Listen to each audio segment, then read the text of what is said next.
सध्या शेती करत असताना बहुपीक पद्धती ही अत्यंत महत्त्वाची आहे। माझ्या शेतामध्ये बहुपीक पद्धतीने अनेक पिकांची लागवड त्या ठिकाणी केलेली आहे। हे करत असताना आपल्याला महत्त्वाचं म्हणजे काय की बहुपिकाच्या माध्यमातून आपल्या शेतातील जी उत्पादन क्षमता आहे ती उत्पादन क्षमता वाढीस लागते।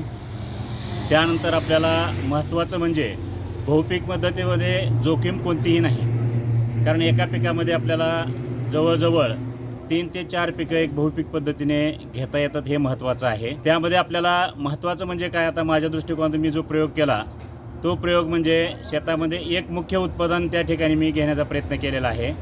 त्यामध्ये पेरू हे माझं मुख्य उत्पादन आहे। पेरू हे उत्पादन असताना त्या पेरूमध्ये अनेक वेगवेगळी पिकं लावण्याचा प्रयत्न केलेला आहे। पेरूची जी लागवड आहे ती पेरूची लागवड 8x4 वरती केलेली आहे। 8x4 वरती लागवड करत असताना ज्यावेळेस आपल्याला 8x4 मध्ये दोन्ही पेरूच्या मधलं जे अंतर आहे ते 4 फूट आहे आणि दोन्ही रोपामधलं जे अंतर आहे ते 8 फूट आहे। मग 8 फुटामध्ये आपल्याला दुसरी इनलाईन जर ड्रीप आपण टाकली तर त्याच्यामध्ये इतर पिकंही आपल्याला घेता येतात। तसेच पेरूमध्ये हे आपल्याला काय करता येतं, पेरूमध्ये 4 फुटाचं अंतर आहे। जोपर्यंत पेरूचं पीक लहान आहे, लहान असताना त्याच्यामध्ये आपल्याला 2-3 प्रकारची उत्पन्न घेता येतात। तशा पद्धतीने मी गेली 3 वर्ष झालं त्या ठिकाणी माझ्या शेतीमध्ये प्रयोग करत आहे। हे प्रयोग करत असताना महत्त्वाचं म्हणजे सुरुवातीला दोन्ही पिकामध्ये जे आंतरपीक म्हणून घेतलेला आहे तो झेंडू घेतलेला होता। की सुरुवातीला झेंडू घेतल्यानंतर त्या झेंडूचं आपल्याला कमीत कमी एक रोप मिळतं आपल्याला 2 रुपयाला।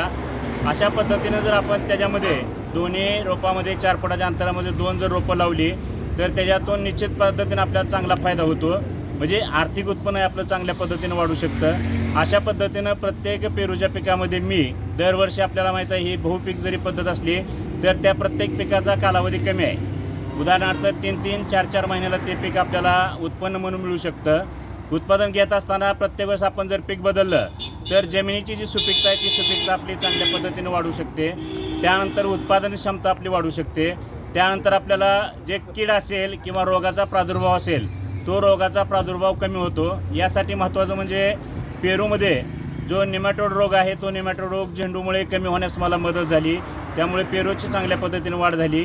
म्हणजे वर्षभरामध्ये आपल्याला बहुपीक पद्धतीनं 3-3 पिकं चांगल्या पद्धतीने घेता येतात, कारण त्याचाच जो खताचा अंश असेल तो अंश त्याला वापरता येतो। पाणी इनलाईन ड्रिप केल्यामुळे त्याच्यामध्ये पाण्याचंही त्याच पाण्याच्या प्रमाणावर आपल्याला त्याचं उत्पन्न चांगल्या पद्धतीने घेता येतं। अशा पद्धतीने मी गेली 3 वर्ष झालं माझ्या शेतामध्ये बहुपीक आंतरपीक अशा पद्धतीचा कोबी जी लावलेला तर त्याचा काय फायदा आहे?